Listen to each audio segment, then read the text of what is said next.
Série Jesus no livro de Mateus. Vamos continuar refletindo sobre o capítulo 1 do livro de Mateus.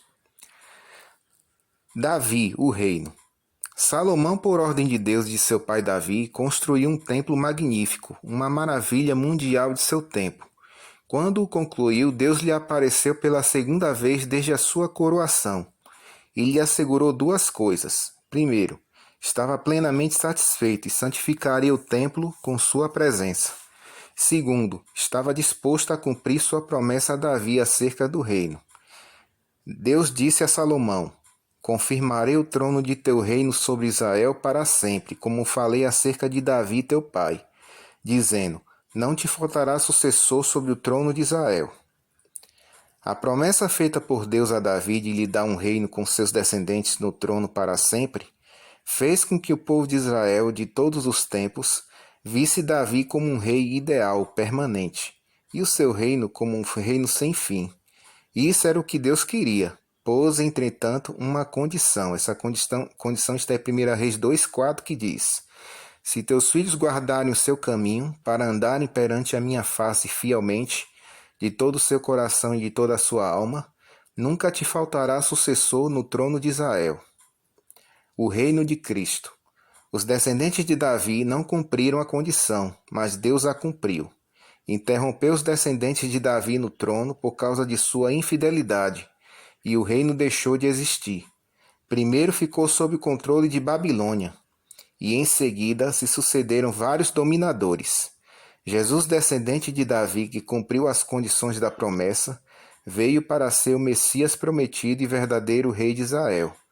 A seu respeito, o anjo Gabriel disse a Maria: este será grande e será chamado Filho do Altíssimo. Deus, o Senhor, lhe dará o trono de Davi, seu pai. Ele reinará para sempre sobre a casa de Jacó e o seu reinado não terá fim.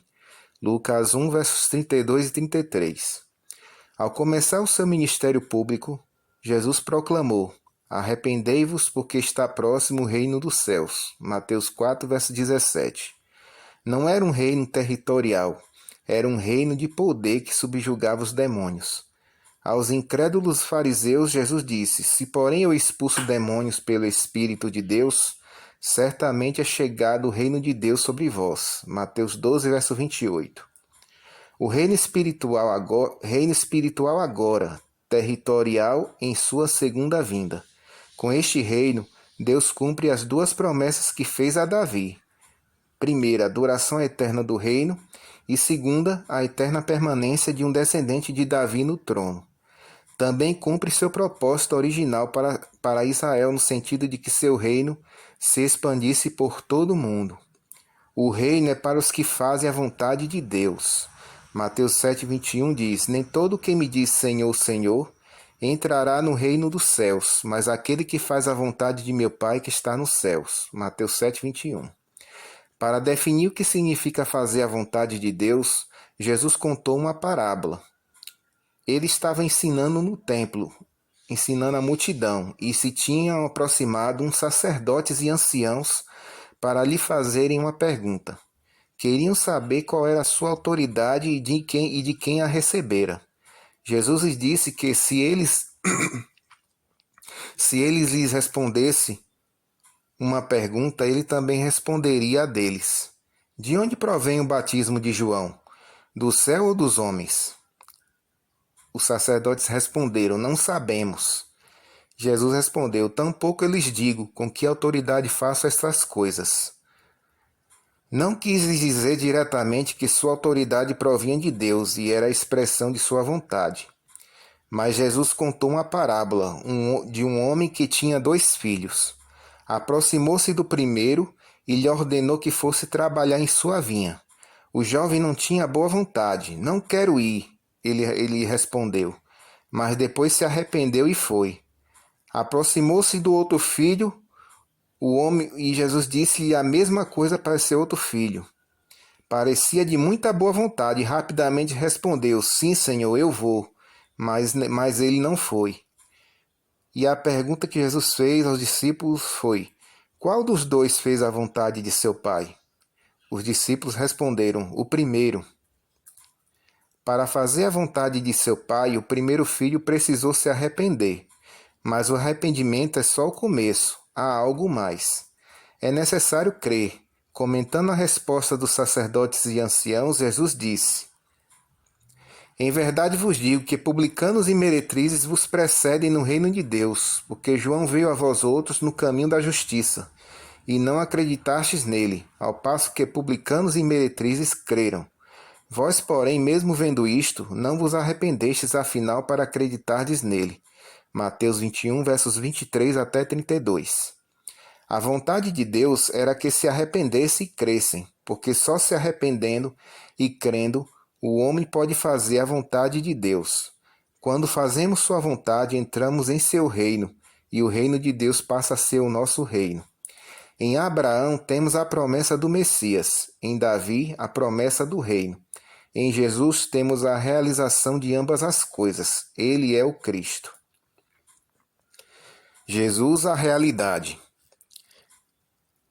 Concluindo a sua genealogia, Mateus diz: E Jacó gerou a José, marido de Maria, da qual nasceu Jesus, que se chama o Cristo. Mateus 1,16.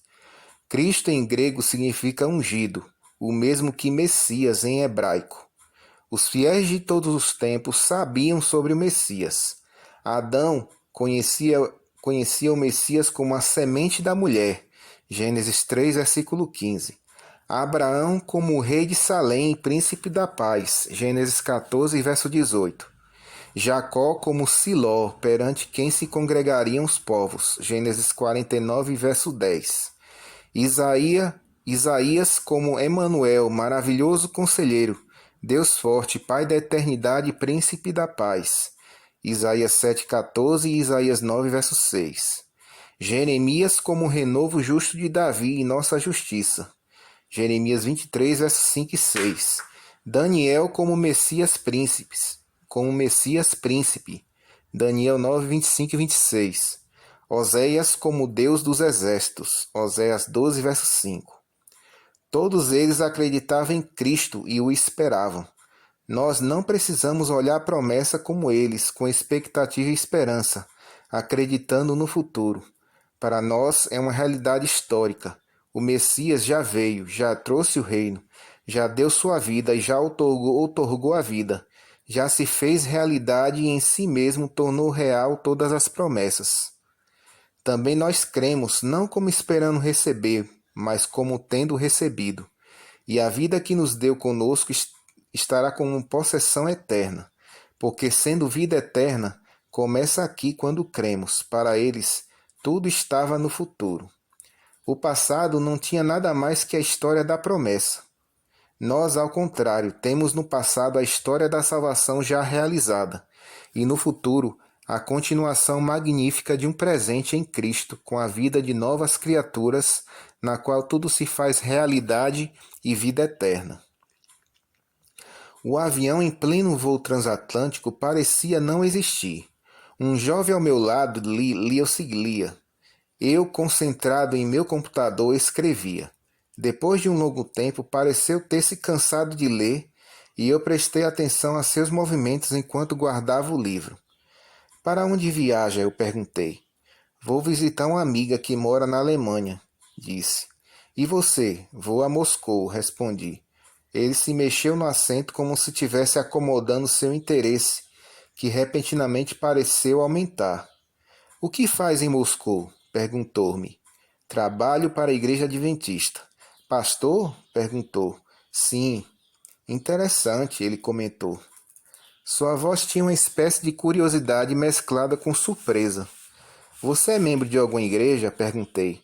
Não, disse-me pensativo. Meus avós eram batistas, muito religiosos, acrescentou. Minha família não. Meu pai sempre dizia que ninguém entendia esse assunto de evangelho, que não se pode viver o evangelho. Ao menos são tão poucos os que vivem bem o evangelho, se é que há alguns. E você, o que diz? Perguntei-lhe. Não sei, disse, e dando um novo impulso às suas palavras, acrescentou. A propósito, como se vive o evangelho? É possível vivê-lo? Sim, é possível e é fácil, eu respondi. Olhou-me como que me estudando. Tinha em seus olhos a forma redonda da surpresa incrédula. Guardei silêncio por um momento e ele tampouco disse nada, mas aguardava. Para se viver o Evangelho, continuei, é preciso saber o que o Evangelho é. O Evangelho não é uma ideia, por isso não deve ser vivido apenas intelectualmente, como encadeando conceitos ou explicando razões. Tampouco é uma emoção ou um conjunto de emoções espirituais. Não é possível vivê-lo em uma euforia emocional que nos faz oscilar da alegria para a tristeza, da paz para a culpa ou do sonho à ficção.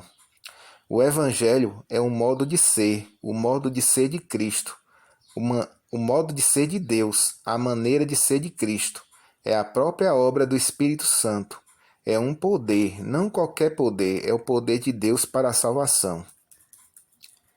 Isso está muito complicado para mim, disse, sem perder o interesse.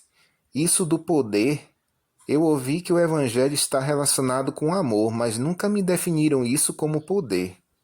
Sim, eu disse-lhe, você está certo. Está relacionado com amor, porque Deus é amor. O amor está direcionado a muitas coisas. Deus ama os seres do universo que nunca pecaram e ama os seres humanos pecadores. Mas o poder de Deus no Evangelho está direcionado para os pecadores somente. Não há Evangelho para os seres que nunca pecaram. Quando Deus cria, Ele direciona seu poder em uma função criadora para produzir seres e coisas que nunca existiram. Concentra esse poder em sua palavra. Ele diz e as coisas se fazem, ordena e elas vêm à existência. No Evangelho, ele concentra seu poder para a salvação. Só que neste caso concentra na ação. E em lugar de dizer pecador seja salvo, para que o pecador se torne uma pessoa salva, ele, o próprio Deus, realiza ações que o salvam. Deus Filho, Jesus, veio ao mundo e morreu para salvar. Isto é um processo que implica muitos atos de Deus, e esse conjunto de ações é o seu modo de vida para salvar o pecador. Todo o seu ser está comprometido nesse modo de vida. O Evangelho nos diz que a salvação é uma obra de Deus, não do ser humano.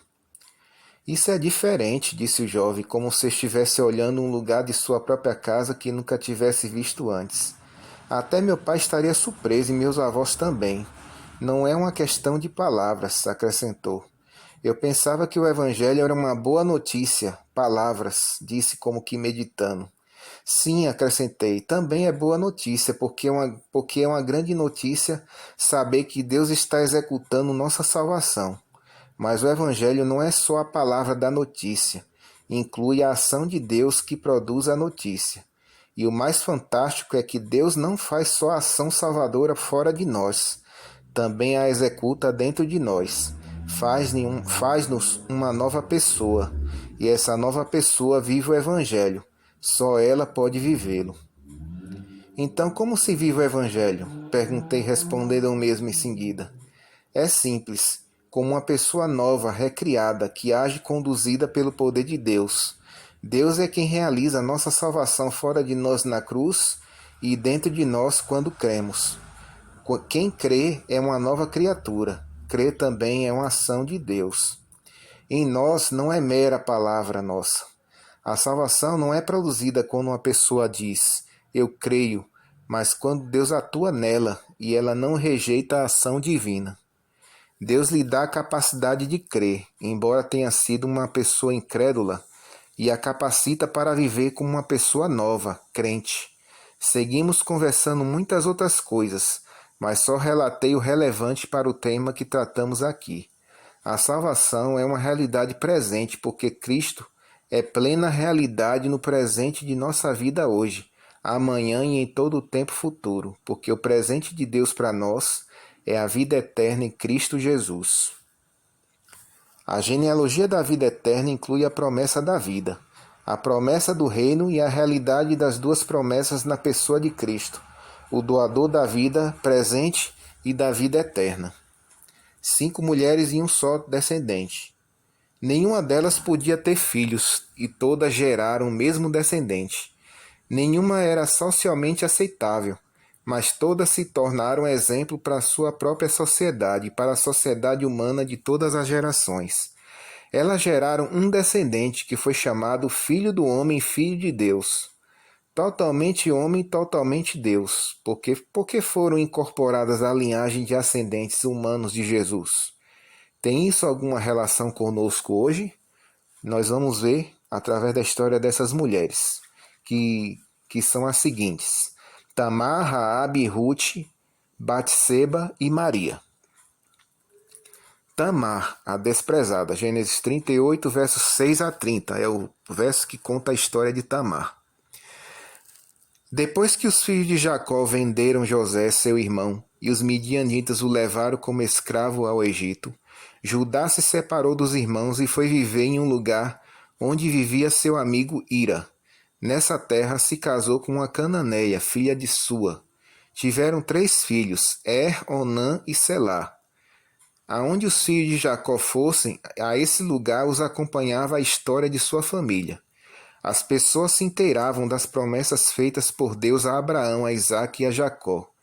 A promessa mais fascinante estava em relação com um descendente deles, que seria uma bênção para toda a humanidade, o Messias. Tamar entra na família de Judá. Entre as pessoas que fugiram, essa história estava uma jovenzinha chamada Tamar. Fascinava-lhe o futuro dessa família. Tanta era a atração da história que a fez sonhar consigo mesma, formando parte dela.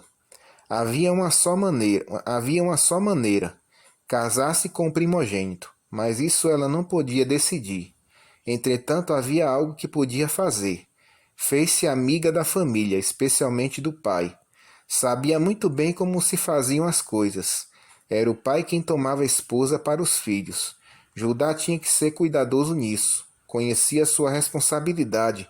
Tinha que assegurar um descendente através do qual a promessa do Messias pudesse cumprir-se. Tamar o impressionou bem. Ela adotou seus princípios e suas tradições, e ele a tomou como esposa para seu filho primogênito. Agora ela era membro da família que queria. Seus sonhos poderiam se tornar realidade. Que importava que ela não fosse descendente de Abraão? Agora era a esposa do primogênito de Judá, mas ainda havia muitas coisas de Deus que precisava conhecer. Seu marido era mau, por isso Deus não podia proteger sua vida, e o primogênito de Judá morreu sem filhos. Uma situação complicada para ela. Como ficariam agora seus sonhos? Mas uma antiga lei veio socorrê-la. Onã, seu cunhado, tinha um dever de casar-se com ela, e o primeiro filho que gerasse pertenceria a seu irmão morto, seria o primogênito. Isso foi exatamente o que Judá fez. Ordenou a Onã que se casasse com Tamar, sua cunhada, e levantasse descendência para seu irmão. Onã se casou com ela, mas não quis gerar filhos para ele. Isso não agradou a Deus, que castigou a Onã e lhe tirou a vida. Morreu sem filhos. Nova dificuldade para a viúva. Todo o seu projeto parecia naufragar. É certo, restava Selá com o mesmo dever de seu irmão, mas era muito jovem. Não tinha idade de se casar. Tamar teve que ir para a casa de seu pai e permanecer ali como viúva. Tamar na linhagem familiar do Messias. Por outro lado, Judá não queria casá-la com seu filho, porque se seu último filho também morresse, ele ficaria impossibilitado de ter um descendente e estaria fora da linhagem do Messias. Impensável, mas quando chegou a idade em que Selá podia se casar, nada fez para que isso acontecesse. E por sua omissão, ficava sem descendentes. Tamar não o permitiria. Maquinou um estranho plano, mas em harmonia com a lei de seu tempo. Disfarçou-se de prostituta para ter uma relação sexual com Judá. Quando Judá se inteirou de que ela estava grávida, pensou que ela havia fornicado e deu ordem para que fosse castigada conforme a lei. Devia ser queimada. Tamar provou que Judá era o pai de seu filho e se livrou do castigo. Além disso, assegurou sua presença na genealogia de Jesus, do Messias. Em lugar de ter um filho, teve gêmeos e teve também a aprovação completa de seu sogro. Essa é a nossa segunda parte da nossa reflexão. Retomaremos neste ponto no nosso próximo encontro.